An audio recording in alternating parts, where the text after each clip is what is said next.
Hello, in this video I'm going to show you how to change the wallpaper on HONOR MagicBook.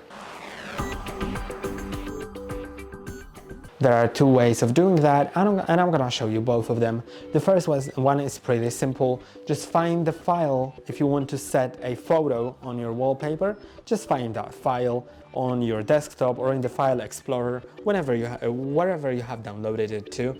Then right click on that file and click on set up the desktop background.